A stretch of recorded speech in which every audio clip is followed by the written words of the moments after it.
काला कच्चा अचार। अरे माँ जी, ये क्या कर रही हैं आप?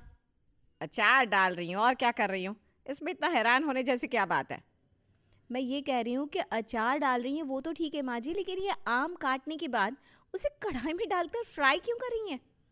तेरी शादी को 4 महीने हो गए लेकिन अभी तक ये बात तेरे दिमाग में नहीं बैठी कि हमारे यहाँ बिना फ्राई किए हुए कुछ भी नहीं बनता। कच्ची सब्जियाँ नहीं खाते हम लोग। माँ जी, आप कच्ची सब्जी नहीं खाते ये तो मैं समझ रही हूँ, लेकिन अचार फ्राई करके कौन बनाता है? अरे खराब हो जाएगा, उसका टेस्ट भी खत्म हो जाएगा। तो तेरे कहने का मतलब है कि मैं कच्चे आम का अचार डालूं? हाँ बिल्कुल माँ जी, कच्चे आम का ही अचार डलता है। किसने कह दिया आपसे कि अचार डालने के लिए आम को फ्राई किया जाता है? मुझे अचार से एलर्जी है, इसलिए इतने सालों से हमारे घर कभी अचार आया ही नहीं। लेकिन उस दिन तेरे मायके से सब लोग डिनर पर आए थे ना, तो सब बार बार अचार के बारे में पूछ रहे थे। उस दिन मुझे बड़ा ख़राब लगा। इतनी तरह का खाना बनवाया मैंने और एक अचार के चक्कर में सारा मज़ा किरकिरा हो गया। बस उसी दिन मैंने सोच लिया था कि मैं भी अचार बनाकर घर में रखूँगी, ताकि कोई मेहमान आए तो उसके सामने ये ना कहना पड़े कि हमारे घर में तो अचार है ही नहीं। वो सब तो ठीक है माँ जी, अच्छी बात है आपने मेरे मायके वालों का इतना ख्याल किया। लेकिन अगर आपको अचार बनाना नहीं आता तो किसी से सलाह ही ले ली होती।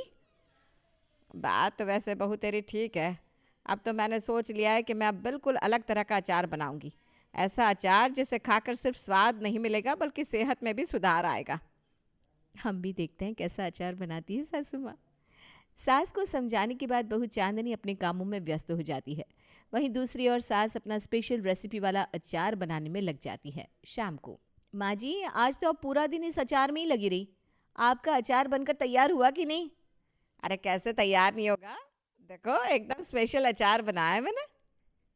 माँ जी ये अचार कैसा है, इतना काला?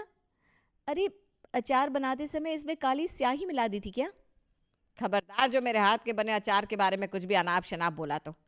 अरे बहुत मेहनत से जड़ी बूटियां मिलाकर अचार बनाया है मैंने। कुछ भी बोलने से पहले चख कर देख, तब तुझे पता चलेगा अचार क्या चीज़ होती है। तेरे मायके वाले उस दिन बहुत अचार अचार चिल्ला रहे थे ना। बुला ले अपने भाई को। सबसे पहले मैं 2 डब्बा भर के अचार तेरे मायके भिजवाऊंगी। उन्हें भी तो पता चले हमारे यहाँ ऐसा वैसा अचार नहीं डलता। ईटावा की हूँ मैं, कोई छोटी बात है क्या। आप तो ऐसे कह रही हैं माँ जी जैसे इटावा लायन सफारी के लिए नहीं बल्कि आपके अचार के लिए फेमस हो। वो दिन भी आएगा बहू जब इटावा तेरी सास के अचार के नाम से जाना जाएगा। अरे बहू कहाँ हो भाई? तुम दोनों सास बहू आज कहीं नजर नहीं आ रही। इधर आइए बाबूजी, पीछे आंगन में माँ जी अचार बना रही है, मैं उन्हीं के पास खड़ी हूँ। आप भी आकर देखिए माँ जी के नए आविष्कार को। आपको पता है माँ जी ने काला कच्चा अचार का आविष्कार किया है। आप ही बताइए, आपने आज से पहले कभी खाया है कि काला कच्चा अचार? काला कच्चा अचार ये क्या भला है भाई? हमने तो आज से पहले कभी नाम भी नहीं सुना कि ऐसा कोई अचार भी होता है। आम, नींबू, गोभी, गाजर, कटहल उनके अचार सुने थे, लेकिन रंगों के हिसाब से भी अचार मिलते हैं ये पहली बार सुन रहे हम। लो जी, अगर ऐसी बात है ना तो सबसे पहले अब आप ही चक्कर बताओ। वाह वाह कहते थकोगे नहीं आप। पत्नी के कहने पर ससुर दीनानाथ अचार का एक टुकड़ा उठाकर अपने मुंह में रख लेते हैं। पहला टुकड़ा खाते ही मानो उसके दोनों कानों से धुएं निकल जाते हैं। ये क्या बना दिया? मैं कहता हूँ टीटू की अम्मा, ये क्या क्या करते रहती हो तुम भी? पति के मुंह से इतना सुनते ही सावित्री आंखें निकालकर अपने पति को घूरने लगती है। क्या कहा आपने? कुछ कमी है क्या मेरे अचार में जो आप ऐसा बोल रहे हैं? आप लोगों की ही हरकतों की वजह से मेरा कोई नया काम करने का मन नहीं करता।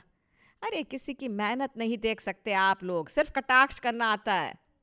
तुम तो बहुत बहुत पर बिल्कुल म्यान से बाहर निकल जाती हो। पूरी बात तो सुन लो।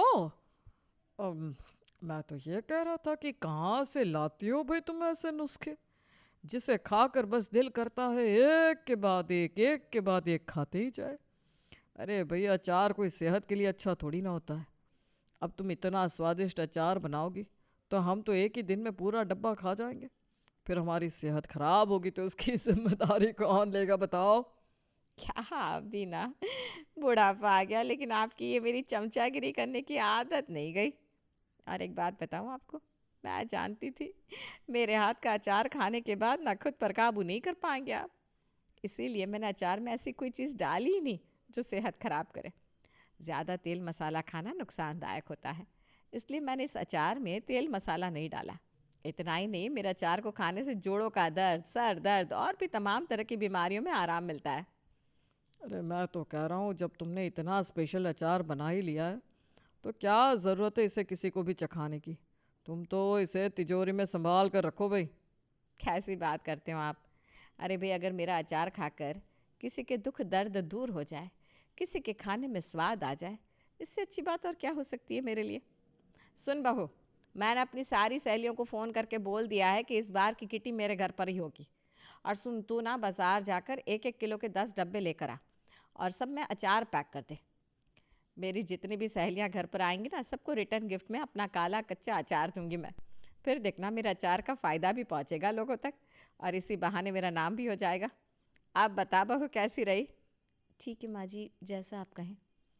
अब इस अचार को छोड़ो भाग्यवान, इसी बात पर अपने हाथ की 1 कप बढ़िया सी चाय पिला दो। क्या जी, आप भी घर में बहू है चाय बनाने के लिए, मुझे क्यों कहते हैं? बहू जा अपने पापा जी के लिए 1 कप बढ़िया सी चाय बना दे। अरे नहीं नहीं भाग्यवान, हमने कहा ना चाय तो हमें तुम्हारे हाथ की ही पीनी है। और सुनो, जब बना ही रही हो ना तो बहू के लिए भी बना कर लाना, सब लोग साथ में बैठकर चाय का आनंद लेंगे। पति के कहने पर सावित्री रसोई में जाकर चाय बनाने लगती है। बहू एक बात बता, तूने अपनी सास के हाथ का अचार चखा? नहीं नहीं बाबूजी, अभी तो मैंने नहीं चखा। क्या बात हो गई? अरे बेटा, बड़ा जहरीला अचार बनाया है तेरी सास ने। जो इसे खाएगा सीधा या तो ऊपर पहुंच जाएगा या बेहोश हो जाएगा। क्या बात कर रहे हैं बाबूजी? इतना भयंकर बन गया है क्या माँ जी का अचार? अरे बेटा कुछ पूछ मत, पता नहीं क्या क्या डाल दिया है इसके अंदर, बिल्कुल जहर हो रखा है। एक टुकड़ा खाने के बाद ही मुझे तो चक्कर से आने लगे। लेकिन बाबूजी, आप तो अभी माँ जी के अचार की मुंह भर भर के तारीफ कर रहे थे, वो सब क्या था? अरे बेटा तुझे तो पता है, बात बात पर तेरी सास मुंह फुलाकर बैठ जाती है। 4 दिन खुद खाना नहीं खाती, 8 दिनों तक जानबूझकर मेरी सब्जी भाजी में मिर्च झोंक देती है।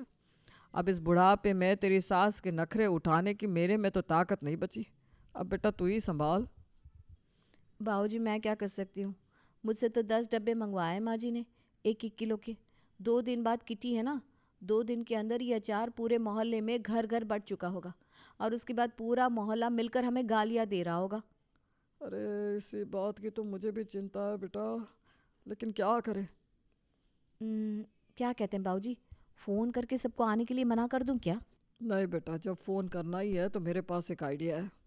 2 दिन बाद सावित्री की सहेलियां किटी मनाने के लिए उसके घर पहुंच चुकी थी। क्या बात है सावित्री, पिछले 6 महीने से तेरे पीछे पड़े थे हम लोग कि तू किटी अपने घर करवा ले, लेकिन तू टस से मस होने को तैयार नहीं थी और अब अचानक से सबका स्वागत करने के लिए तैयार हो गई। कोई खास बात है क्या? खास बात तो है, लेकिन तुम्हें ऐसे नहीं बताने वाली। पार्टी खत्म हो जाने दो, उसके बाद सबके लिए एक सरप्राइज है। सावित्री की बात सुनकर सभी लोग हैरान रह गए थे। थोड़ी देर में किटी खत्म हो गई थी। अरे साक्षी बहू, ज़रा सबके लिए गिफ्ट तो लेकर आओ। सावित्री की आवाज़ लगाने पर बहू साक्षी सबके लिए गिफ्ट लाकर उनके हाथ में थमा देती है। अरे भाई क्या बात है, पैकिंग तो बड़ी अच्छी लग रही है। क्या मंगवा दिया गिफ्ट में? देखो बहन जी, बाज़ार में बिकने वाला सामान तो हर कोई ख़रीद लेता है, लेकिन मैंने आप लोगों के लिए गिफ्ट में ऐसी चीज़ दी है जिसका कोई मोल नहीं है। बड़े प्यार से अपने हाथों से सबके लिए बनाया है मैंने। इसे बनाने में मैंने एकदम स्पेशल रेसिपी का यूज़ किया है। आप लोग ले जाइए और घर जाकर खुद भी खाइए और अपने परिवार को भी खिलाइए। फिर इसका रिव्यू दीजिएगा आप मुझे। मेहमानों के जाने के बाद माँ जी, मैं क्या कह रही थी, आप अपने हाथ का बना हुआ अचार सबको बांट रही हैं, एक बार खुद खाकर देख लीजिए ना कैसा बना है। हमें भी तो पता होना चाहिए ना कि हम जो खाना सबको खिला रहे हैं वो कैसा बना है। अरे बेटा, मैं तो कब का खा कर देख लेती, लेकिन तुझे पता है ना, खट्टा खाने से मुझे एलर्जी हो जाती है पूरी बॉडी में। तभी तो पिछले 20 सालों से अचार चखा भी नहीं है मैंने। अब तो ज़ुबान से अचार का स्वाद एकदम ही उतर गया है। किटी में आई हुई किसी भी औरत ने अभी तक फ़ोन करके मुझसे मेरे अचार के बारे में तारीफ़ नहीं करी। मैं सोच रही हूँ मैं ही फ़ोन करके पता कर लेती हूँ, आखिर उन्हें मेरे हाथ का काला कच्चा अचार कैसा लगा। बाबूजी, माँ जी अपनी सहेलियों को फ़ोन करके अचार के बारे में पूछने जा रही हैं। अब क्या करेंगे हम लोग? अरे बेटा, इसमें तो हम कुछ नहीं कर सकते। हम जो कर सकते थे हमने कर दिया, अब तो भगवान ही मालिक है। सावित्री अपनी सहेली मीनाक्षी को फ़ोन करती है। मीनाक्षी बहन, भाई हमने बड़े प्यार से अचार बना कर दिया था आपको। आपने तो एक बार भी फ़ोन करके बताया नहीं कि आप लोगों को अचार कैसा लगा। मैं कब से इंतज़ार कर रही हूँ, कोई तो फ़ोन करके बताएगा कि मेरे हाथ का अचार पसंद आया कि नहीं उन्हें। अरे नहीं बहन, ऐसी बात नहीं है। वो क्या है, हमने अभी अचार चखा नहीं है। भाई आपके घर से आए और आकर तोहफा सीधा रसोई में रख दिया, खोल कर नहीं देखा। अब आप इतने प्यार से कह रही हैं तो मैं अभी टेस्ट करके बताती हूँ आपको। बेचारी सावित्री एक एक करके अपनी कई सारी सहेलियों को फ़ोन लगाती है, लेकिन हर बार उसे यही जवाब मिलता है कि अभी तो किसी ने अचार को टेस्ट ही नहीं किया। वो तो भला हो भाई साहब का जो उन्होंने फ़ोन करके अचार के बारे में हमें सब बता दिया था, वरना गलती से अगर वो अचार खा लिया होता हमने तो पता नहीं क्या होता। बहू देख ज़रा मेरी सहेली की यहाँ से कल जो डब्बा आया था वो लेकर आ। सास के कहने पर बहू मीनाक्षी के सामने लाकर वो डब्बा रख देती है। ऐसा कर बहू, ये अचार ना तो घर के बाहर डाल दे, कुत्ते खा लेंगे। मुझ में तो भाई इतनी ताकत नहीं कि मैं ये अचार खा सकूं। सास के कहने पर मीनाक्षी की बहू कुत्तों के सामने ले जाकर अचार का डब्बा पलट देती है। लेकिन ये क्या कुत्ता भी अचार को सूंघकर दुम दबाकर वहां से भाग लेता है। माँ जी, कुत्ते ने भी आपकी सहेली के हाथ का अचार खाने से इनकार कर दिया। अरे मुंह तक नहीं लगाया उसने, सूंघकर ही भाग खड़ा हुआ। बेटा ऐसे घर के बाहर पड़ा रहेगा अचार, वो भी तो अच्छा नहीं लगता। तो ऐसा कर, वो अचार उठाकर गाय को डाल दे, गाय तो खा ही लेगी। लेकिन ये क्या, गाय भी सावित्री के हाथ का अचार खाने से इनकार कर देती है और सूंघकर दूसरी तरफ जाकर बैठ जाती है। देख रही है माँ जी आप, जानवरों में भी कितना दिमाग होता है। अरे आपकी सहेली का अचार सुनकर तो गाय ने भी मुंह मोड़ लिया। मैं तो आपको सलाह दे रही हूँ माँ जी, जिस अचार को खाने की जहमत जानवर नहीं उठा पाए, आप तो भूल कर भी मत चख लेना उसे। सारी सहेलियां सावित्री का सामना करने से बच रही थी, क्योंकि वो नहीं चाहती थी कि वो सावित्री के मुंह पर ही उसके अचार की असलियत बताकर बेइज्जत करे। लेकिन सावित्री ऐसे कहाँ मानने वाली थी। बेटा ऐसा कर, रविवार को अपनी माँ को बुला ले। माँ जी, क्या ज़रूरत है अपना खर्च बढ़ाने की। अरे बेटा वो हमारे रिश्तेदार है, उनको अचार देने में अब क्या हम पहले खर्च के बारे में सोचेंगे। उन्होंने अपनी बेटी दे दी हमें और तू एक अचार के लिए ऐसी बात कर रही है। सासू माँ के फरमान को टालने की हिम्मत बेचारी बहू में थी नहीं, इसलिए वो अपनी माँ को खाने पर बुला लेती है। बहू, समधन जी का खाना पीना हो गया, अब जल्दी से जाकर अपनी मम्मी को अचार का डब्बा पकड़ा।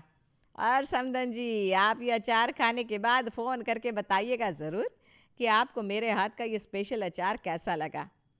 मम्मी के जाने के बाद। अरे मम्मी, घर पहुँच गए क्या आप लोग? हाँ बेटा पहुँच गए। मम्मी एक बात ध्यान से सुन लो, जो अचार मेरी सास ने दिया है ना, भूल कर भी मत खा लेना उसे। क्यों बेटा, ऐसा क्या है उसमें? तेरी सास ने जहर मिलाया है क्या उसमें? कुछ ऐसा ही समझ लो मम्मी, समझाना मेरा फ़र्ज़ था, बाकी आगे आपकी मर्ज़ी। बाद में मत कहना कि मैंने अपना बेटी होने का फ़र्ज़ नहीं निभाया। फ़ोन रखने के बाद। साक्षी को भी पता नहीं कभी कभी क्या हो जाता है। इतने प्यार से समधन जी ने अचार बना कर दिया है और ये नालायक कह रही है कि मैं उनके हाथ का बना अचार ना खाऊं। क्यों भाई, हम तो ज़रूर खाएंगे समधन जी के हाथ का बना अचार। ज़रूर सास बहू में लड़ाई झगड़ा हुआ होगा, जो अपने झगड़े में ये मुझे घसीट रही है। मैं उनमें से नहीं जो बेटी के ससुराल के झगड़े को अपने घर में लेकर आऊँ। मैं तो ज़रूर खाऊंगी वो अचार। बेटी के समझाने के बाद भी साक्षी की माँ अचार का एक टुकड़ा उठाकर अपने मुंह में डाल लेती है। 2 मिनट बाद साक्षी की माँ नाली पर बैठी हुई उल्टियाँ कर रही थी। भगवान, ये अचार ऐसा लग रहा है जैसे जहर में मसाले डालकर किसी ने सुंदर से डब्बे में पैक करके भिजवा दिया। पता नहीं कौन से जन्म की दुश्मनी निकाली है समधन जी ने।